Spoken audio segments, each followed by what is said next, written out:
Good afternoon. Vice President Harris and I, as she indicated, just met with a group of America's top business leaders and labor leaders.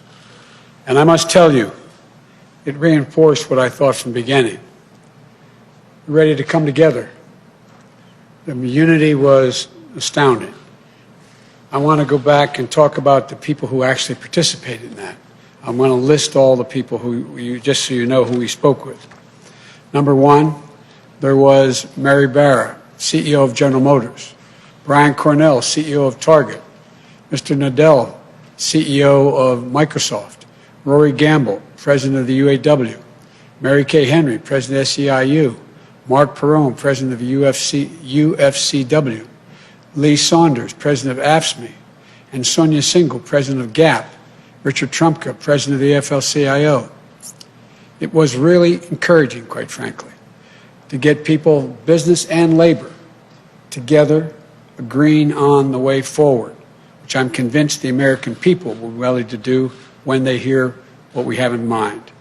And I'm very pleased that they all came together around the same table to advance areas of common ground, and we agreed we're going to continue these conversations. They represent very different perspectives, but I'm convinced that we can all come together around the same table to advance areas of common ground, which are really, I wish you could have all heard the conversation. It was really encouraging. And that's what we were ready to discuss today. We all agreed that we want to get the economy back on track. We need our workers to be back on the job by getting the virus under control. We're going into a very dark winter. Things are going to get much tougher before they get easier. And that requires sparing no effort to fight COVID so that we can open our businesses safely, resume our lives, and put this pandemic behind us. It's going to be difficult, but it can be done. And they all agreed. That means rallying the country behind a national strategy with robust public health measures like mandatory masking, widely available testing with rapid results, scaled-up production of life-saving treatments and therapeutics, and safe, equitable, and free distribution of the vaccine. It's great news that Moderna and Pfizer have each come up with vaccines that are in excess of 90% effectiveness. And getting the vaccine and a vaccination, though, are two different things. Everyone on our call today and our Zoom today agreed that the sooner we have access to the administration's distribution plan, the sooner this transition would be smoothly moved forward. And, you know, as we battle COVID, we also make sure the business and workers have the tools, the resources, the national guidance, and health and safety standards to operate safely.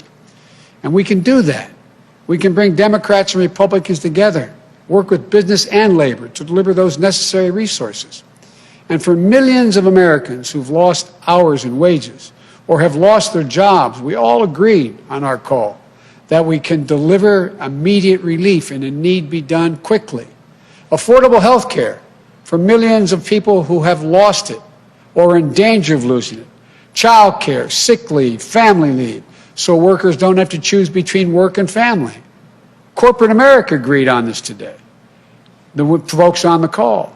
We need support to support small businesses and entrepreneurs that are the backbone of our communities, but are teetering on the edge. And we all agreed on the urgent need for funding for states and localities to keep frontline workers and essential workers on the job. Vital public services, running law enforcement offices, educators, first responders, like we did in the Recovery Act of 2009, saving literally millions of jobs. There's a reason why the federal government is able to run a deficit, because the states must balance their budgets. And they're in real trouble. You're going to see hundreds of thousands of police officers, firefighters, first responders, mental health clinics. You're going to see them going out of business.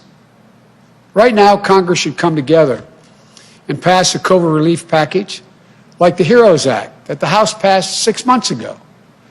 Once we shut down the virus and deliver economic relief to workers and businesses, then we can start to build back better than before. We talked about how we have an opportunity to come out of this stronger, more resilient than we were when we went in. And I wish you could have heard corporate leaders and the major labor leaders singing this from the same hymnal here. Throughout the campaign, I laid out my Build Back Better plan. We laid out our plan. That an independent analysis put out by Moody's, a well-respected Wall Street firm, projected would create 18.6 million jobs. We talked about the need to own the electric vehicle market. We talked about climate a lot, building 550,000 charging stations, creating over 1 million good-paying union jobs here at home. The need for a federal government to invest more in clean energy research. You know, it's based on a simple premise. It's time to reward work, not just wealth in America. We're going to have a fair tax structure that makes sure the wealthiest among us and corporations pay their fair share.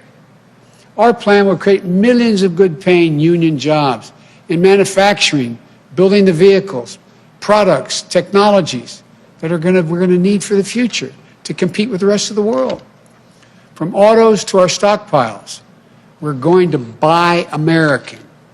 No government contract will be given to companies that don't make their products here in America. To secure our position as a global leader in research and development, we're going to invest $300 billion in the most critical, competitive new industries and technologies, creating 3 million good-paying jobs. And the corporate American technology firms like Microsoft on the call, they all agreed. We can make sure our future is made here in America. And that's good for business, and it's good for American workers. We can also modernize our infrastructure.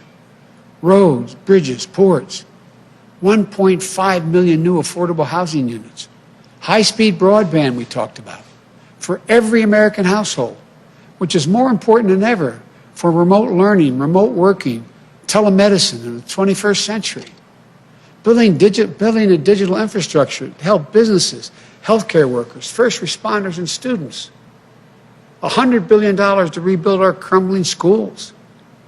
They talked about the need, the business community talked about the need to invest in HBCUs and community colleges. Retrofitting 4 million new buildings, or old buildings, retrofitting them, making them new. Weatherizing 2 million homes. Building more climate resilient cities and towns. These investments will specifically target communities of colors so we can break the cycle where in good times they lag, and in bad times they get hit first and the hardest, and in recovery, it's the toughest to bounce back. These are the kinds of investments that are going to strengthen our economy and our competitiveness, create millions of jobs, union jobs. And in doing so, we'll respect the dignity of work and empower the voice of workers. You've heard me say it before. My dad, when he lost his job in Scranton, eventually moved to Wilmington and got a good job. He'd say, Joey, a job's about a lot more than a paycheck. It's about your dignity, respect, your place in the community. It's about being able to look your kid in the eye and say, honey, everything's going to be okay. When we build back better, we'll do so with higher wages, including a $15 minimum wage nationwide, better benefits, stronger collective bargaining rights that you can raise a family on. That's how we build back the middle class better than ever. That's how we make sure workers are treated with the dignity and respect they deserve. I can go on. You can tell I was very encouraged by our conversation. But the point is this. There's so much we can do. The only way we do any of this is if we work together. I know we can do this. For example, on the call, I made it clear to the corporate leaders. I said, I want you to know I'm a union guy. Unions are going to have increased power. They just nodded. They understand. It's not anti-business. It's about economic growth, creating good-paying jobs. 11 years ago, when Barack and I took office during the Great Recession and implemented the Recovery Act that saved us from another Great Depression, we didn't see a map in red and blue states. It was the United States of America. We didn't care whether the city had voted for us or against us. The state voted for us or against us. We worked with everyone, and we recovered and rebuilt together as one nation. We can do this again. The refusal of Democrats and Republicans to cooperate with one another is not due to some mysterious force beyond our control. It's a conscious decision. It's a choice that we make. If we can decide not to cooperate, then we can decide to cooperate. I believe this is in part the mandate from the American people, part of the mandate they gave us. They want us to cooperate. They want us to deliver results. And the choice that Kamala and I will make is that we're going to do that. That's why I'm so pleased today we were able to bring together business and labor leaders to make the choice jointly with us. We're all Americans. Now let's get to work. As I've said many times, thank you, may God bless you, and may God protect our troops.